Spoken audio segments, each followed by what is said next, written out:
नई शिक्षा नीति की एक और खास बात है, इसमें लोकल पर जितना फोकस है उतना ही उसको ग्लोबल के साथ इंटीग्रेट करने पर भी बल दिया गया है।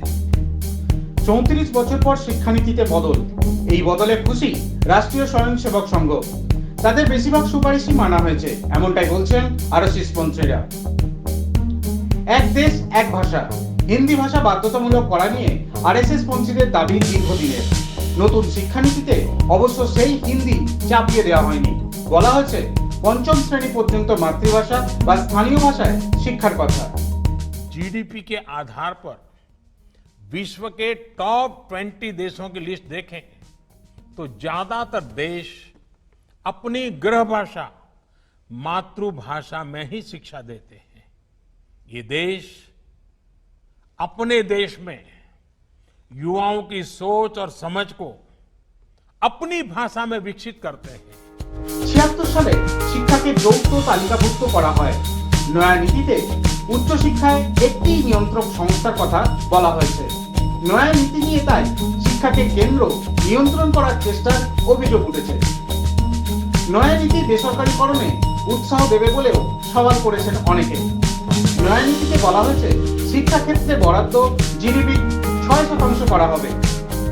1984 সালে শিক্ষাক্ষেত্রে জিডিপির 6% বরাদ্দের কথা বলা হয়েছিল, কিন্তু আজ পর্যন্ত বরাদ্দ 3%-এর বেশি হয়নি।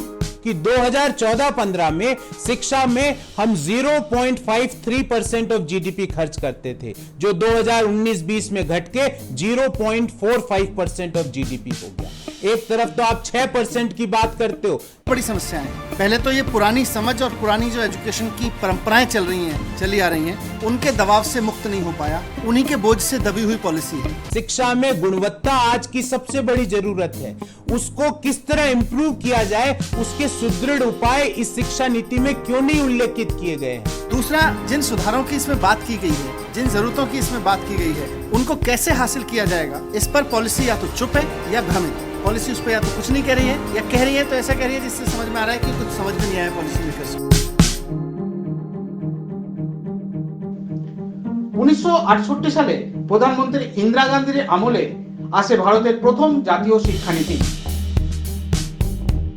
1986 সালে রাজীব গান্ধীর আমলে প্রকাশিত হয় দেশের দ্বিতীয় জাতীয় শিক্ষানীতি। 1992 সালে পিভি নরসিংহ রাও সরকার সেই নীতিতে বদল আনে। 2014 সালে বিজেপি ইস্তেহারে স্থান পায় নয়া শিক্ষানীতি। 2015 সালে মানব সম্পদ উন্নয়ন মন্ত্রী স্মৃতি ইরানির আমলে তৈরি হয় কমিটি। Chairman TSR Subramaniam. এই কমিটির রিপোর্ট জমা দেয় 7 মে 2016। কমিটির উদ্দেশ্য শিক্ষার গুণগত মান বৃদ্ধি, নির্ভরযোগ্য শিক্ষা, শিক্ষানীতির বাস্তবায়নে খামতি পূরণ। 2016 সালের অক্টোবর মাসে এই প্রস্তাবিত নীতি প্রকাশ করা হয়। এই নীতি নিয়ে প্রস্তাব চাওয়া হয়। এরপর ডক্টর কে কস্তুরী রঙ্গনকে চেয়ারম্যান করে নতুন কমিটি গঠন করা হয়। 9 জন সদস্য ছিলেন। 2019 সালে ড্রাফট বানায় এই কমিটি। সেই প্রস্তাবই নয়া শিক্ষানীতি 2020। মানব সম্পদ উন্নয়ন মন্ত্রকের নাম বদল করে শিক্ষা মন্ত্রক করা হয়েছে। জিডিপির 1.6% থেকে বাড়িয়ে কমপক্ষে 6% করা হবে। গ্রস এনরোলমেন্ট রেশিও 2035 সাল পর্যন্ত 50% বাড়ানো হবে। হোলিস্টিক অ্যাপ্রোচ বা সার্বিক পদক্ষেপ হিসেবে এই নীতি প্রণয়ন করা হয়েছে। স্কুল শিক্ষা কাঠামোয় বদল আনা হয়েছে। বর্তমানে 10+2 কাঠামো রয়েছে।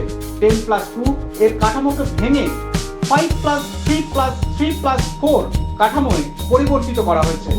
প্রথম 5 বছরে প্রাক প্রাথমিক এবং প্রথম ও দ্বিতীয় শ্রেণী, এরপর তৃতীয় থেকে পঞ্চম ও ষষ্ঠ থেকে অষ্টম শ্রেণী, শেষে নবম থেকে দ্বাদশ শ্রেণী পর্যন্ত। প্রাক প্রাথমিকে প্রথাগত শিক্ষা হিসেবে গণ্য করা হয়েছে। ষষ্ঠ শ্রেণী থেকেই পড়ুয়াদের কোডিং শেখানো হবে। চীনে বহুদিন ধরেই এভাবে পড়ানো হয়। পঞ্চম শ্রেণী পর্যন্ত মাতৃভাষা বা স্থানীয় ভাষায় শিক্ষার কথা বলা হয়েছে। এক্ষেত্রে তুলে ধরা হয়েছে ইউরোপের পঠন পাঠন রীতির উদাহরণ। 360 ডিগ্রি হলিস্টিক প্রোগ্রেস কার্ড অর্থাৎ দক্ষতা ও দক্ষতার ক্ষমতার উপর ভিত্তি করে হবে রিপোর্ট কার্ড। তবে সবচেয়ে বড় পরিবর্তন একাদশ ও দ্বাদশ শ্রেণীর পঠন পাঠনে। নতুন শিক্ষানীতিতে কলা, বিজ্ঞান ও বাণিজ্য বিভাগ থাকবে না। বিভিন্ন স্ট্রিমের বিষয় পছন্দ অনুযায়ী পড়তে পারবেন পড়ুয়ারা। উচ্চ শিক্ষাতে থাকছে মাল্টিপল এন্ট্রি ও এক্সিট সিস্টেম, অর্থাৎ কেউ মাঝপথে পড়া ছেড়ে দিলে পরে চাইলে আবার সেখান থেকে পড়া শুরু করতে পারবে। এমফিল থাকবে না। 3 বছর স্নাতক ও 1 বছর স্নাতকোত্তরের পর সরাসরি পিএইচডি করতে পারবেন। নয়া নীতিতে থাকবে একটি নিয়ন্ত্রক সংস্থা। গুরুত্বপূর্ণ গবেষণায় অনুদানের জন্য গঠন করা হয়েছে ন্যাশনাল রিসার্চ ফাউন্ডেশন। শিক্ষাক্ষেত্রে ব্যাপক পরিবর্তন আসছে। এটাই কি শিক্ষাক্ষেত্রে দেশের দ্য গ্রেট লিপ ফরওয়ার্ড? বিরোধীদের অনেকেই প্রশ্ন তুলেছেন, সংসদকে এড়িয়ে কেন এত তাড়াতাড়ি এই নীতি প্রকাশ করা হলো, কেন আলোচনা হলো না? শাসক দলের দাবি, শিক্ষার এই কাঠামো পরিবর্তন অনেক দূর এগিয়ে নিয়ে যাবে দেশকে।